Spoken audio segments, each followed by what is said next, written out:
कड़कती गर्मी, जून का महीना और साल 2020 था। वो दिन रविवार का था।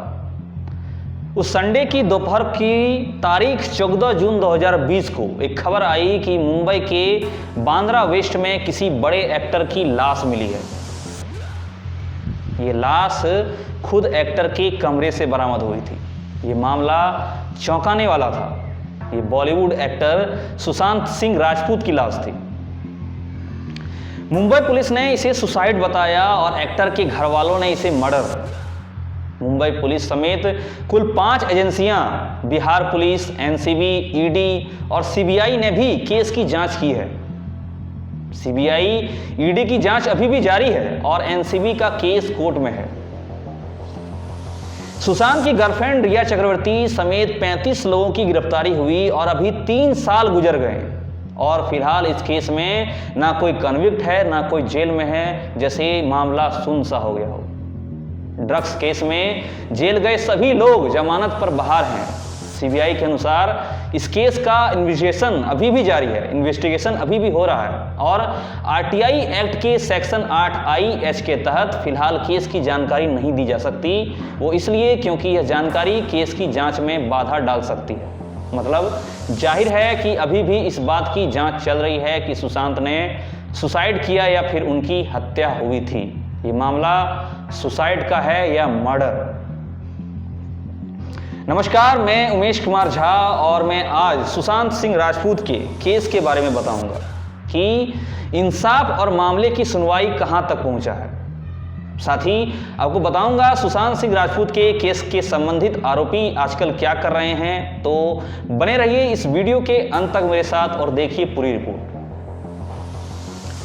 सुशांत सिंह राजपूत केस के टाइमलाइन को अगर संक्षिप्त रूप में बताऊं तो ये शुरू होता है 14 जून 2020 से। 14 जून 2020 को सुबह करीब 11:30 बजे सुशांत की मौत हुई थी। उसके बाद रात करीब 11:30 बजे 14 जून को ही सुशांत का पोस्टमार्टम हुआ। फिर 15 जून 2020 को सुशांत के जीजा और आईपीएस अधिकारी ओपी सिंह ने गड़बड़ी की आशंका जाहिर की और उसी दिन सुशांत का अंतिम संस्कार भी हुआ। फिर 18 जून 2020 को मुंबई पुलिस ने रिया चक्रवर्ती का स्टेटमेंट रिकॉर्ड किया। फिर 24 जून 2020 को फाइनल पोस्टमार्टम रिपोर्ट मिली और रिपोर्ट में एक्टर की बॉडी पर कोई स्ट्रगल मार्क या एक्सटर्नल इंजरी नहीं मिला, ऐसा बात रिपोर्ट में कहा गया था। फिर 4 जुलाई 2020 को फंदे पर लटकते समय सुशांत ने जो कपड़े पहने थे उन्हें फॉरेंसिक लैब के लिए भेजा गया, फॉरेंसिक लैब में भेजा गया। फिर 28 जुलाई 2020 को सुशांत के पिता के सिंह ने पटना में रिया, उनके परिवार और उसके साथी कई अन्य के खिलाफ शिकायत दर्ज करवाई। फिर 29 जुलाई 2020 को रिया पटना में रजिस्टर FIR को मुंबई ट्रांसफर कराने के लिए सुप्रीम कोर्ट पहुंची। फिर 30 जुलाई 2020 को ईडी ने रिया और अन्य के खिलाफ मनी लॉन्ड्रिंग का केस दर्ज किया। फिर 31 जुलाई 2020 को सुप्रीम कोर्ट ने सुशांत डेथ केस सीबीआई को ट्रांसफर करने वाली PIL को खारिज कर दी। फिर 3 अगस्त 2020 को जांच के लिए मुंबई पहुंचे बिहार के IPS ऑफिसर विनय तिवारी को BMC ने क्वारंटाइन किया। फिर 5 अगस्त 2020 को बिहार CM नीतीश कुमार की मांग के बाद केंद्र ने यह केस सीबीआई को सौंप दिया। फिर 6 अगस्त 2020 को सीबीआई ने FIR दर्ज की और फिर 7 अगस्त 2020 को रिया, उनका CA रितेश शाह और पूर्व मैनेजर श्रुति मोदी को ईडी के सामने पेश किया गया। फिर 15 अगस्त 2020 को सुशांत के पर्सनल स्टाफ से ईडी ने पूछताछ की। फिर 19 अगस्त 2020 को सुप्रीम कोर्ट ने सीबीआई की जांच का ऑर्डर दिया। फिर 22 अगस्त 2020 को सीबीआई की टीम ने सुशांत के डमी के साथ सुशांत की मौत का सीन का रिक्रिएट किया, फिर से उसी को रिक्रिएट करके मामले की जांच की। फिर 24 अगस्त 2020 को सुशांत की ऑटोप्सी करने वाले डॉक्टर से पूछताछ की गई। फिर 25 अगस्त 2020 को सिद्धार्थ पिठानी, नीरज और दीपेश सावंत से सीबीआई की पूछताछ हुई। फिर 27 अगस्त 2020 को प्रतिबंधित ड्रग्स डीलिंग के मामले में रिया और अन्य के खिलाफ क्रिमिनल केस दर्ज किया गया। फिर 28 अगस्त 2020 से 30 अगस्त 2020 के दौरान सीबीआई ने रिया के सामने पेश हुई, यानी कि सीबीआई के सामने रिया पेश हुई, उनसे पूछताछ की गई। फिर 30 अगस्त 2020 को शौविक सीबीआई के सामने पेश हुए। फिर 1 सितंबर 2020 से 2 सितंबर 2020 को रिया के पेरेंट्स से पूछताछ की गई। फिर 4 सितंबर 2020 को ड्रग कनेक्शन में दीपेश सावंत गिरफ्तार किया गया। फिर 15 सितंबर 2020 को शौविक और सैमुअल मिरांडा की डिमांड 9 सितंबर तक बढ़ी। फिर 8 सितंबर 2020 को एनसीबी ने रिया को अरेस्ट किया। फिर 16 सितंबर 2020 को एनसीबी ने श्रुति मोदी से पूछताछ की। फिर 22 सितंबर 2020 को रिया की जुडिशियल कस्टडी 6 अक्टूबर तक बढ़ा दी गई। फिर 7 अक्टूबर 2020 को रिया भायखला जेल से बाहर आई और फिर 12 दिसंबर 2020 को शौविक चक्रवर्ती को जमानत मिली। फिर 5 मार्च 2021 को एनसीबी ने 1200 पेज की चार्जशीट में 33 लोगों को आरोपी बनाया, जिसमें रिया चक्रवर्ती और शौविक का नाम भी शामिल था। फिर 28 मई 2021 को एनसीबी ने सिद्धार्थ पिठानी को हैदराबाद से गिरफ्तार किया। अब मैं आपको सुशांत केस में एजेंसियों की जांच की टाइमलाइन को बताता हूं कि दरअसल मामला क्या हुआ था, कि एजेंसियां की जांच कहां तक पहुंची। आपको बता दूं 14 जून 2020 को क्या हुआ था, जब सुशांत की मौत के बाद मुंबई पुलिस की एंट्री हुई थी। दरअसल मुंबई पुलिस के डिप्टी कमिश्नर अभिषेक त्रिमुखी ने शाम होने तक इसे सुसाइड डिक्लेयर कर दिया था। सुशांत की मौत के बाद शाम होने तक में उन्होंने कह दिया था कि यह सुसाइड का मामला है। वहीं बांद्रा पुलिस स्टेशन में सुशांत की मौत को लेकर एक एक्सीडेंटल डेथ रिपोर्ट यानी ADR दर्ज हुई थी। इसी बीच सुशांत की कुछ तस्वीरें सोशल मीडिया पर वायरल होने लगी और यहां से कहानी में ट्विस्ट आया। तस्वीरों में सुशांत बेड पर पड़े हुए थे, उनके चेहरे पर गले पर चोट के निशान नजर आ रहे थे। गले पे चोट के निशान की उस तस्वीरों से मामला इतना वायरल हुआ और यहीं से सुशांत के मर्डर की थ्योरी सबसे पहले सामने आई और सोशल मीडिया पर भी justice #justice for Sushant #CBIF और #SSR जैसे ट्रेंड करने लगा और मामला इतना बढ़ गया कि रात 11 बजे मुंबई पुलिस की साइबर सेल को एक एडवाइजरी जारी कर सुशांत की मौत के बाद की तस्वीरों को शेयर करने पर रोक लगानी पड़ी। उसे शेयर करने को बंद कर दिया गया, वो तस्वीर शेयर होने पर रोक लगाई गई। फिर 14 जून को ही कूपर हॉस्पिटल के 5 डॉक्टर्स का एक पैनल बनाया गया और रात 11:30 बजे करीब सुशांत की ऑटोप्सी हुई और प्राइमरी ऑटोप्सी रिपोर्ट में सामने आया कि मौत सुबह 11:30 के आसपास हुई है, 11:30 बजे के आसपास हुई है सुबह, और यह सुसाइड है और इसमें कोई भी फाउल प्ले नहीं है। हालांकि विसरा प्रिजर्व कर उसे फॉरेंसिक जांच के लिए भेज दिया गया था, उनके कपड़ों को समय के उस फॉरेंसिक जांच के लिए, मामले की जांच के लिए भेज दिया गया था और 15 जून को सुशांत का अंतिम संस्कार कर दिया गया। फिर 16 जून को झारखंड से बीजेपी के सांसद निशिकांत दुबे ने सुशांत की मौत के पीछे गहरी साजिश का शक जताया और फिर उसके बाद सुशांत की गर्लफ्रेंड रिया चक्रवर्ती पर आरोप लगाए जाने लगे। पूरे देश भर की मीडिया और हर जगह सोशल मीडिया हर जगह पे उन पे आरोप लगाए जाने लगे और इस प्रकार धीरे धीरे रिया की तरह ही उनके भाई शौविक चक्रवर्ती, उनके हाउस मैनेजर जो हैं वो Samuel Miranda, servant Dipesh Sawant, Sushant के फ्लैटमेट सिद्धार्थ पिठानी, कुक नीरज सिंह और केशव बचनेर भी शक के घेरे में आ गए। फिर मुंबई पुलिस ने 18 जून 2020 को रिया को पहली बार पूछताछ के लिए बुलाया। रिया से पहले सुशांत के घर में काम करने वाले सभी लोगों से पूछताछ हो चुकी थी और अब रिया को जांच के लिए बुलाया गया। हालांकि मुंबई पुलिस अब भी इस मामले को आत्महत्या मानकर ही जांच को आगे बढ़ा रही थी। इसी बीच उधर फिल्म मेकर करण जौहर, सलमान खान और एकता कपूर भी घेरे में आ गए। दरअसल इन लोगों पर नेपोटिज्म को बढ़ावा देने और सुशांत को काम न करने देने जैसे गंभीर आरोप लगे और संबंधित कई वीडियो क्लिप और कई भी चीज देखा गया, सोशल मीडिया पर हर जगह पे जारी किया गया। अब टाइमलाइन में आगे बढ़ते हैं। जब सुशांत के पिता की एफआईआर के बाद बिहार पुलिस एक्टिव हुई, मुंबई पुलिस के बाद जब बिहार पुलिस एक्टिव हुई, जब सुशांत सिंह के पिताजी ने एफआईआर दर्ज किया था। नेपोटिज्म पर मचे विवाद के बीच मुंबई पुलिस की जांच जारी थी। इसी बीच 28 जुलाई 2020 को सुशांत सिंह राजपूत के पिता के सिंह ने पटना में रिया चक्रवर्ती और उनके परिवार के खिलाफ एफआईआर दर्ज कराई। सुशांत के पिता कृष्ण किशोर सिंह ने सुशांत की गर्लफ्रेंड रिया चक्रवर्ती, उनके पिता इंद्रजीत चक्रवर्ती, मां संध्या चक्रवर्ती, भाई शोविक चक्रवर्ती और 2 मैनेजर शौमिल चक्रवर्ती और श्रुति मोदी के खिलाफ पटना के राजीव नगर थाने में केस दर्ज कराया। रिया के खिलाफ पुलिस ने गैर जमानती धाराएं भी लगाई थी। इसमें आईपीसी की धारा 306 जो आत्महत्या के लिए उकसाने के लिए होती है, धारा 341, धारा 342, 280, 420, 406 और 420 भी शामिल थी।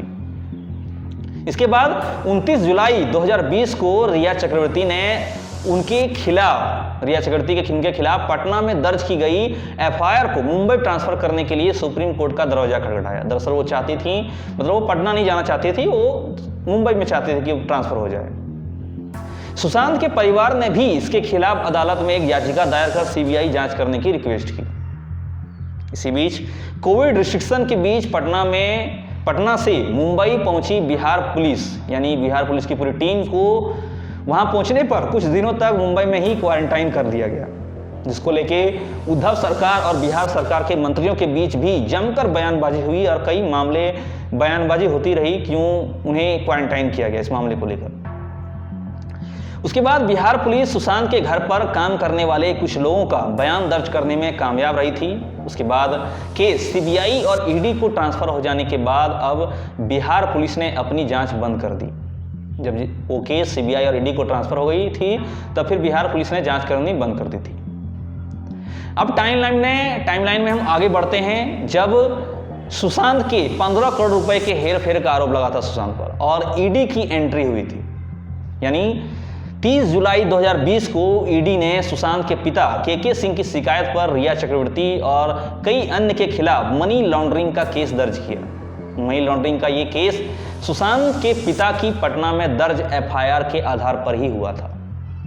उन्होंने आरोप लगाया था कि सुशांत के अकाउंट में मौजूद 17 करोड़ रुपए में से 15 करोड़ रुपए का ट्रांजैक्शन हुआ है और आरोप था कि रिया ने अपने करियर को बढ़ाने के मकसद से मई 2019 में सुशांत के साथ दोस्ती की और ईडी ने सुशांत के बैंक खातों और पैसों के कथित दुरुपयोग के आरोपों की जांच भी की। इस मामले को लेकर इस बात की भी जांच हुई कि सुशांत के पैसों का इस्तेमाल ब्लैक मनी को वाइट करने और अवैध संपत्तियां बनाने में तो नहीं किया गया है। इस मामले में रिया, उनके भाई शोविक और उनके पिता इंद्रजीत चक्रवर्ती से पूछताछ भी हुई थी। सुशांत के पिता, उनकी बहनों का बयान भी दर्ज किया गया। ईडी के केस का क्या हुआ, इसकी बात करें तो अब फिलहाल 3 साल गुजर गए हैं और ईडी ने भी इस मामले में कोई चार्जशीट दाखिल नहीं की है। उस केस की अभी तक कोई रिजल्ट नहीं आया है। अब तक रिया और उसके परिवार पर लगे मनी लॉन्ड्रिंग के आरोपों का कोई लिंक नहीं मिला है। इस मामले में आज तक किसी की गिरफ्तारी नहीं हुई है। हालांकि जांच में यह पता चला है कि सुशांत के खाते में 15 करोड़ रुपए थे ही नहीं। जिस फिल्म की डील के बदले उन्हें यह पैसे मिलने थे वो डील हो ही नहीं पाई थी दरअसल, और परिवार को इसके बारे में पूरी जानकारी ही नहीं थी। अब टाइमलाइन में आगे बढ़ते हैं। जब मुंबई पुलिस पर सवाल उठे और सुप्रीम कोर्ट ने सीबीआई को केस हैंडओवर कर दे दिया। सुशांत की मौत के करीब 2 महीने बाद 5 अगस्त 2020 को केंद्र सरकार ने सुशांत सिंह राजपूत की मौत के केस की जांच की फाइल सीबीआई जांच की सिफारिश की, यानी कि सुशांत सिंह राजपूत की मौत की जो केस है उनको सीबीआई की जांच की सिफारिश की और 19 अगस्त 2020 को सुप्रीम कोर्ट ने सीबीआई जांच के आदेश दे दिए। इसी के बाद मुंबई पुलिस ने केस सीबीआई को सौंप दिया। तभी से इस केस की जांच सीबीआई कर रही है। दिसंबर 2020 में सीबीआई ने एक लेटर जारी कर सुशांत केस में हुई जांच की जानकारी भी दी थी। इसमें लिखा था सीबीआई काफ़ी पेशेवर तरीके से आधुनिक टेक्नोलॉजी का इस्तेमाल कर जांच कर रही है और कई सीनियर अधिकारियों ने कई मौक़ों पर घटनास्थल का दौरा भी किया है। साथ ही 14 जून वाली घटना को रिक्रिएट करने की कोशिश भी की गई है। आपको बता दूं, उस घटना को रिक्रिएट करके सीबीआई जांच की कोशिश की थी, ऐसा उन्होंने कहा। अलीगढ़, फरीदाबाद, हैदराबाद, मुंबई, मानसेर और पटना तक जाकर केस के हर पहलू की जांच की जा रही है, ऐसा सीबीआई ने कहा।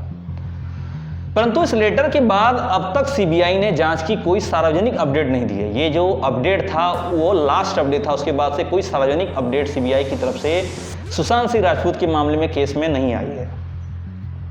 आपको बता दूं, सीबीआई ने 3 सालों में 2 बार सुशांत के फ्लैट पर मौत के सीन का रिक्रिएशन किया है। रिया समेत कई दर्जन लोगों से पूछताछ की। इनमें मुंबई के कूपर हॉस्पिटल के वो डॉक्टर्स भी शामिल हैं जिन्होंने सुशांत का पोस्टमार्टम किया था। सीबीआई ने अब तक यह क्लियर नहीं किया है कि सुसाइड है या ये मर्डर है। सुशांत सिंह राजपूत का सुसाइड हुआ है या वो मर्डर है। सीबीआई के पास रिया चक्रवर्ती पर लगाए आत्महत्या के लिए उकसाने के आरोपों से संबंधित फिलहाल कोई सबूत नहीं है। सीबीआई ने भी इस केस में अब तक चार्जशीट दायर नहीं की है। ना सीबीआई चार्जशीट दायर की है, ना ईडी चार्जशीट दायर की है। इस मामले की सुनवाई अभी तक लटकी हुई है। अब टाइमलाइन में आगे बढ़ते हैं। जब एनसीबी ने बॉलीवुड में ड्रग्स का रैकेट पकड़ा, जिसमें 35 लोगों को गिरफ्तार भी किया गया। दरअसल 4 सितंबर 2020 को ईडी के अनुरोध पर ही एनसीबी ने रिया चक्रवर्ती के खिलाफ केस दर्ज कर सुशांत की मौत के मामले में ड्रग्स रैकेट के एंगल से जांच शुरू की थी। इस ड्रग्स रैकेट के एंगल से जब जांच हुआ तो उस दिन रिया चक्रवर्ती के भाई शोविक और सुशांत के मैनेजर सैमुअल को गिरफ्तार किया गया।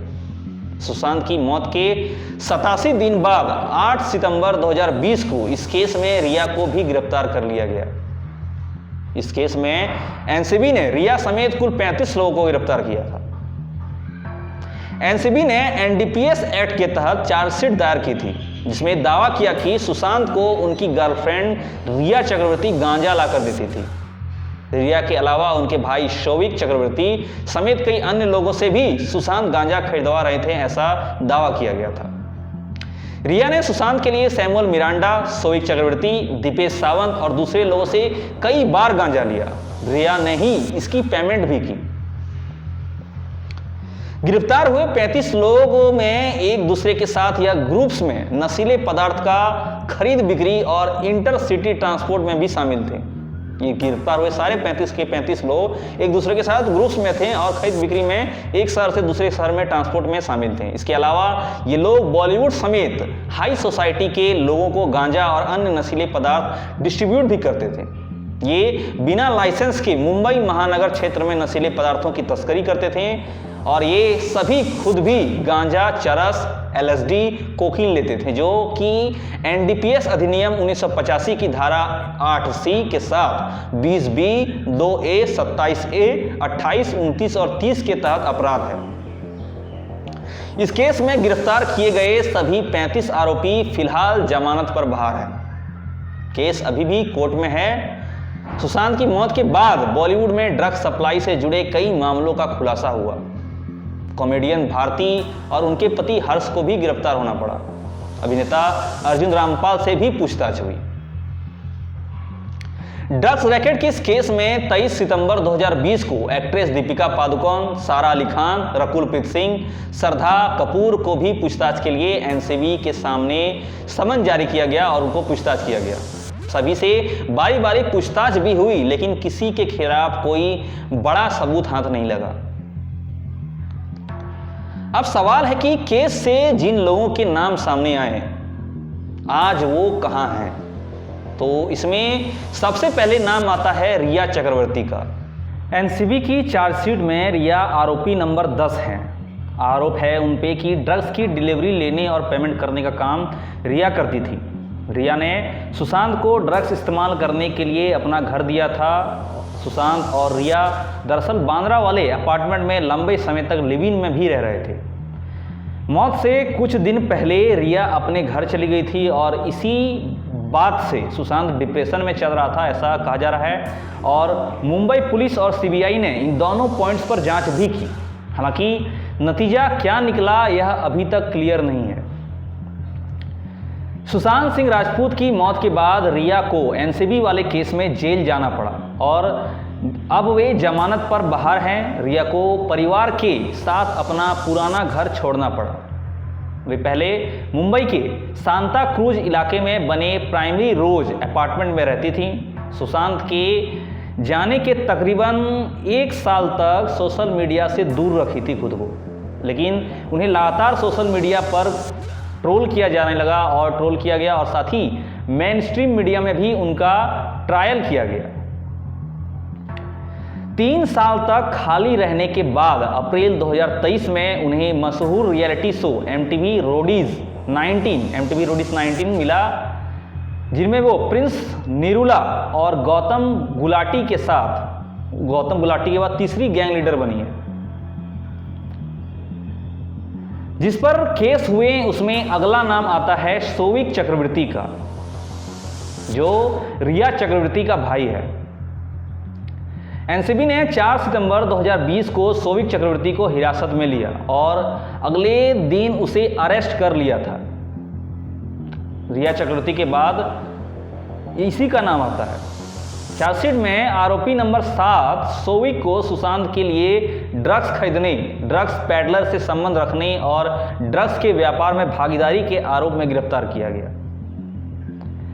उस पर आरोप है कि सोविक ने कई बार सुशांत के लिए ड्रग्स खरीदी थी। एनसीबी ने रिया और सोविक के बीच हुई एक चैट को बड़ा सबूत बनाया था। आपको बता दूं, सोविक के पास फिलहाल कोई काम नहीं है, वह ज्यादातर समय अपने घर में ही रहता है। अब आगे बढ़ते हैं। जिस पर केस हुए उसमें अगला नाम आता है सैमुअल मिरांडा का।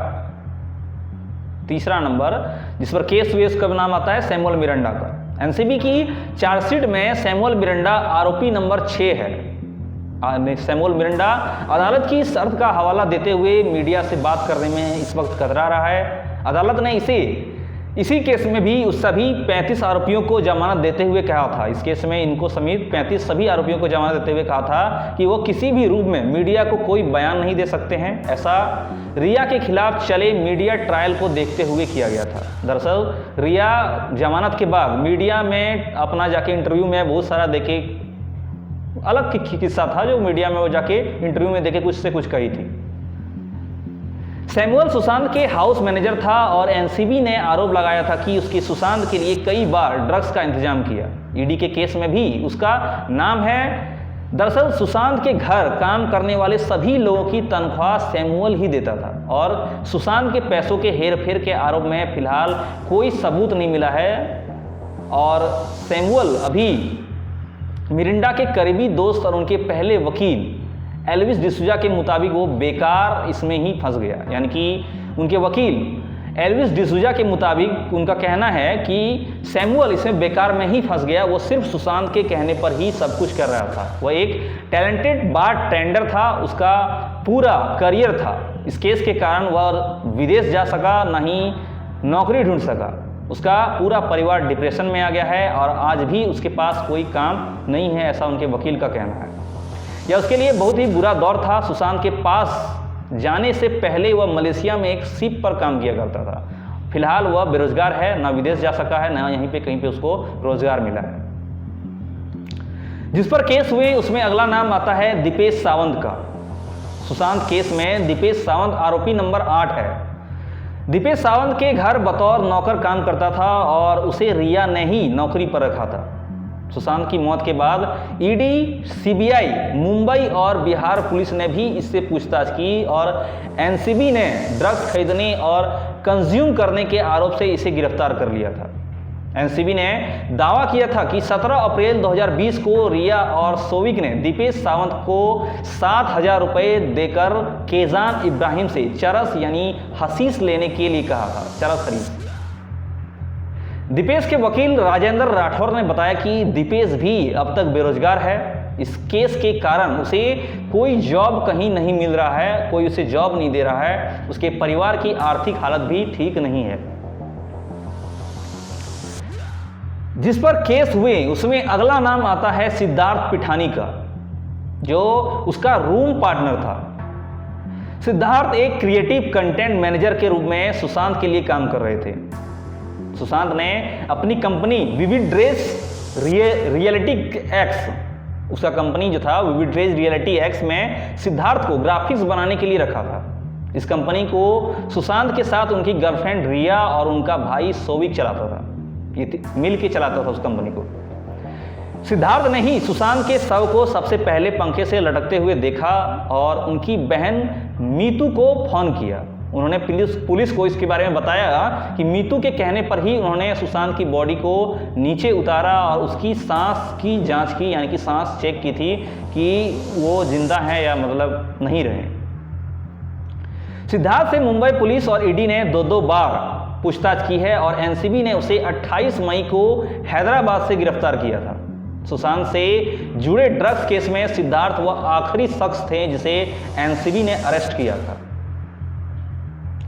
सिद्धार्थ के बारे में यह पता चला है कि जमानत के बाद सिद्धार्थ अब मुंबई छोड़ हैदराबाद शिफ्ट हो चुके हैं और उसका करियर लगभग खत्म हो चुका है। बतौर क्रिएटिव आर्ट डिजाइनर वे अब फ्रीलांस काम कर रहे हैं, यानी कि फ्रीलांस काम कर रहे हैं और उनके पास कोई भी काम नहीं है। जब भी अदालत में तारीख पड़ती है तो वे कोर्ट में मौजूद रहते हैं, उसे कोर्ट में पहुंचना पड़ता है। जिस पर केस हुए उसमें अगला नाम आता है सूर्यदीप का। सूर्यदीप, जिस पर सुशांत को ड्रग सप्लाई करने का आरोप था। एनसीबी के मुताबिक सूर्यदेव सोविक चक्रवर्ती का दोस्त था। सोविक के कहने पर ही वह सुशांत के लिए ड्रग्स मंगाया करता था। सूर्यदीप के जरिए ही सुशांत ने पहली बार देसी जॉइंट यानी गांजा लिया था। सूर्यदीप ने ही सैमुअल और करमजीत सिंह का भी कॉन्ट्रैक्ट करवाया था। इसके बाद करमजीत ने उन्हें चरस और गांजा की डिलीवरी भी दी। नवंबर 2019 में सुशांत मुंबई के एक 5 स्टार रिसोर्ट जिसका नाम वाटरस्टोन क्लब है, उस 5 स्टार रिसोर्ट में कुछ दिनों के लिए रुके थे। वहीं सूर्यदीप उनके लिए 50 ग्राम गांजा लेकर आया था और यह गांजा उसने सैमुअल मिरांडा को दिया था। इसके बदले मिरांडा ने उसे 2500 रुपए भी दिए थे।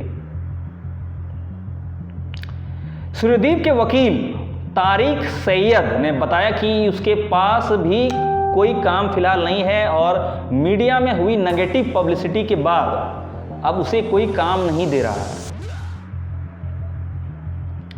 जिन पर केस हुआ इस मामले में उसमें अगला नाम आता है क्षितिज रवि प्रसाद का। सुशांत से जुड़े ड्रग्स केस में गिरफ्तार लोगों में क्षितिज रवि प्रसाद भी एक बड़ा नाम है। धर्मा प्रोडक्शन के पूर्व एग्जीक्यूटिव प्रोड्यूसर क्षितिज को 26 सितंबर 2020 को गिरफ्तार किया गया था। क्षितिज रवि प्रसाद के साथ अगिलियालोस डेमेट्रियड्स जो को भी गिरफ्तार किया गया था। आपको बता दूं, अगिलियालोस डेमेट्रियड्स जो है वो गर्लफ्रेंड है किसकी, आपको बताता हूं। दरअसल दोनों को नाइजीरियन ड्रग्स सिंडिकेट से जुड़े एक केस में गिरफ्तार किया गया था। अगिलियालोस अभिनेता अर्जुन रामपाल की गर्लफ्रेंड गैब्रिएला डेमेट्रियड्स का भाई है। फिलहाल क्षितिज जमानत पर बाहर है और अदालत के आदेश के बाद उनके विदेश जाने पर रोक है और वे बिना अदालत की अनुमति के शहर से भी बाहर नहीं जा सकते। उनके पास भी कोई काम नहीं है और वह ज्यादातर समय अपने घर पे ही रहता है। वो जिस पर केस हुए उसमें अगला नाम आता है करमजीत सिंह का। करमजीत सिंह जिस पर ड्रग पेंडलिंग का आरोप है। एनसीबी ने सैमुअल मिरांडा से हुई पूछताछ के आधार पर करमजीत सिंह को गांजा की डिलीवरी देने के लिए गिरफ्तार किया था। उसी आधार पर उसका गिरफ्तारी हुई थी। करमजीत सिंह ने नवंबर 2019 में सोविक और जनवरी 2020 में सुशांत को गांजा और चरस की डिलीवरी दी थी। करमजीत फिलहाल कहीं कोई काम नहीं कर रहा है और जमानत पर बाहर आने के बाद से घर पर ही रहता है। जिस पर केस हुआ उसमें अब अगला नाम आता है अंकुश अरनेजा का। अंकुश अरनेजा दरअसल करमजीत सिंह की निशानदेही पर ही अंकुश अरनेजा को गिरफ्तार किया गया था। उसी से वहाँ पे क्लू मिला था जिसके आधार पर इसको गिरफ्तार किया गया था। उसके पास से 1,12,000 रुपये कैश और 42 ग्राम चरस भी बरामद हुई थी। अंकुश अरनेजा अमीर लोगों की पार्टीज में ड्रग्स सप्लाई करता था और क्षितिज रवि प्रसाद के लिए ड्रग्स का इंतजाम भी अंकुश ने ही किया था। अंकुश फिलहाल मीडिया से छुपकर मुंबई में ही किसी जगह पर रह रहा है और मीडिया की नज़र में भी नहीं है, मतलब वहीं छिप के रह रहा है वो। जिस पर केस हुए उसमें अगला नाम आता है संकेत पटेल का। संकेत को ड्रग पेंडलिंग के आरोप में गिरफ्तार किया गया था, जो करमजीत के लिए काम करता था और वो लगातार बॉलीवुड को लोगों को ड्रग्स सप्लाई करता था। संकेत पटेल वसरवा अंधेरी इलाके में मात कृपा सोसाइटी की एक चाल में अपनी मां के साथ रहता है। आस पड़ोस के मुताबिक वह अब किसी कपड़े की दुकान पर काम करता है और घर के आर्थिक हाल बेहद खराब हैं और उसके पिता की भी मौत हो चुकी है और मां अब दूसरों के घर में काम करती है। ड्रग्स केस में गिरफ्तार 10 लोगों को रिप्रेजेंट करने वाले वकील तारिक सैयद बताते हैं कि उन्होंने इस केस में गिरफ्तार अब्दुल बासित परिहार, जुनेद और सूर्यदीप जैसे 10 लोगों को, मतलब 10 लोगों के प्रति केस को लड़ा है और ये सभी अब जमानत पर हैं। एनसीबी ने 10 लोगों को इसके एक्ट पर मतलब गिरफ्तार किया था ड्रग्स के मामले में। ये सभी अब जमानत पर हैं, लेकिन अब इनकी ज़िंदगी खराब हो चुकी है और होनी भी चाहिए। ड्रग्स के मामले में अगर आप शामिल होंगे तो होनी भी चाहिए। दरअसल ये सभी पढ़े लिखे हैं, लेकिन अब इनके पास कोई काम नहीं है। वहीं दीपेश सावंत को हर जॉब से रिजेक्ट किया जा रहा है। इनमें से किसी पर भी अभी आरोप साबित नहीं हुआ है क्योंकि कोर्ट में केस अभी भी पेंडिंग है। सुशांत की मौत के बाद सुशांत के फ्लैट का क्या हुआ, ये सवाल अगर आपके मन में भी है तो आपको बता दूं, सुशांत की मौत के बाद तकरीबन 2 साल तक उनका बांद्रा वाला फ्लैट खाली रहा। सुशांत की मौत के बाद कोई उसे किराए पर रहने को तैयार नहीं था। सुशांत इस फ्लैट के लिए तकरीबन 4.5 लाख रुपए प्रति माह रेंट देते थे। फ्लैट के ब्रोकर रफीक मर्चेंट ने बताया कि जनवरी 2023 में उन्हें एक किराएदार 2023 में मिल गया है और अब इस फ्लैट का किराया 5 लाख रुपए महीना है और मकान मालिक ने 30 लाख रुपए सिक्योरिटी डिपॉजिट देकर इससे किराए पर लिया है। 2 साल तक सुशांत सिंह की मौत के कारण उसको फ्लैट का कोई किराया नहीं ले रहा था, किराया नहीं लिया गया था, लेकिन 2023 में लिया गया। इस साल 14 जून 2023 को सुशांत सिंह राजपूत की मौत को 3 साल हो गए हैं, लेकिन अभी तक इंसाफ नहीं हुआ है। आज भी उनके पिता कौशल कुमार सिंह और उनकी तीनों बहनें मीतू सिंह, नीलू सिंह और श्वेता सिंह उन्हें इंसाफ दिलाने की लड़ाई लड़ रहे हैं। आपको बता दूं, सुशांत के परिवार ने सोशल मीडिया में कई पेज क्रिएट किए हैं जिसमें वे समय समय पर सुशांत की लाइफ से जुड़ी तस्वीरें और जानकारियां साझा करते हैं, जो आप देख सकते हैं। वहीं सुशांत के पिता के वकील विकास सिंह कहते हैं कि सीबीआई ने इस केस को खड्डे में मरने के लिए छोड़ दिया, खड्डे में फेंक दिया है और परिवार भी यही मानता है कि अब भी यही मानता है परिवार की सीबीआई ध्यान नहीं दे रही है। दरअसल यह परिवार का मानना है कि हत्या का मामला है।